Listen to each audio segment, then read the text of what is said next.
Listen, man. D-Banks. Said you were a nigga. D-Banks. Are you fucking serious, huh? You are my motherfucking nigga. There you go. There you go, dude.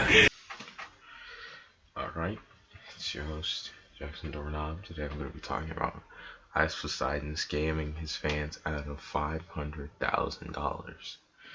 So, if you've been paying attention to YouTube, there's been a big explosion just talking about what this guy did.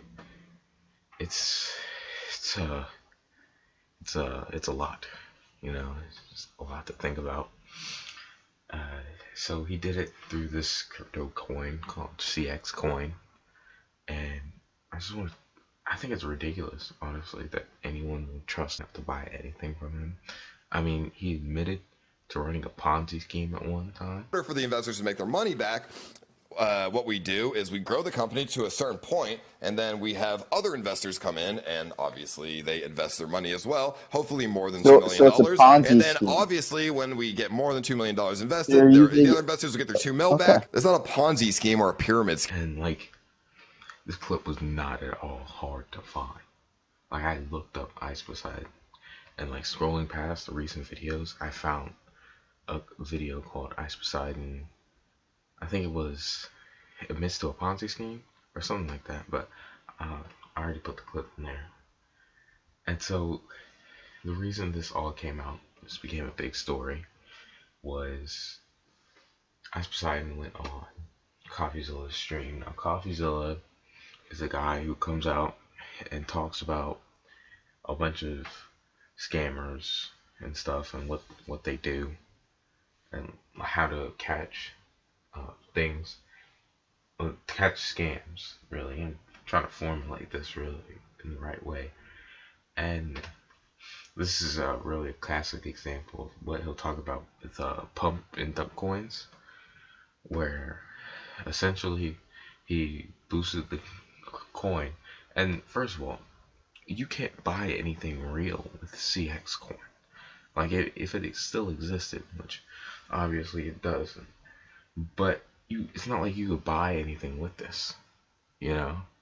You're not gonna walk into McDonald's and they're like, oh, cash your card, and you're like, oh, I'll pull out my crypto card and use CX coin. And I mean, even Bitcoin has been falling down, and that's the biggest thing. So this CX coin that probably doesn't even crack the top 1,000 it's not gonna do anything for you. But yeah, so he went on there and he admitted to taking all the money. You want to keep the money that's not yours, that you took from the project, even though you failed to deliver. I mean, I'm not really sure what you want me to say, but yeah. His just nonchalance about this whole thing is really, like, just honestly surprising to me, because you just wouldn't expect it. You would think he would be at least a little, like, sort of sheepish about it. Like, like, kind of stole some money, you know. But he's just bold. He's just bold. Like, oh, yeah, well, I'm just gonna hold on to it. Look out for me. Well, you're not looking out for you, first of all. Okay? You idiot. You admitted to a crime, like, on the internet. Okay? This is worse than national television. Because national television, maybe it doesn't last forever. The internet, it literally will last forever. There will always be a clip of you admitting to scamming people, which means your reputation is completely tarnished forever. There's nothing you can do about that. I mean, it's just odd that, like, people get all these fans, right? These people that watch you. And Ice Poseidon was on Twitch originally. He was like the top guy, and then he got banned for YouTube. He doesn't have more than 1 million subscribers. It's surprising considering how he was like the top dog at Twitch. You would think that he would have more, but there's even from the stuff in the beginning of the video that probably plays a part into it, and people just not being behind them, right? Like they would be if PewDiePie got banned off of YouTube today, and I know PewDiePie and Ice Poseidon are in two completely different like stratospheres. And if PewDiePie went over to Twitch, like a lot of people will follow him. Not all 100 million, but like a sizable amount would follow him over there. And back to Ice Poseidon scamming. He gets on there, right, and snitches on himself essentially. And after that, he says that it's a bad way to frame it as a scam. He didn't like how that made him sound. I don't know if you're aware of the fact that your average fan has way less money than you. So you're just taking from poor people. Like, you understand that, right? That is definitely not. That is not a good way to put it. That's a pretty shitty way to put it, my dude.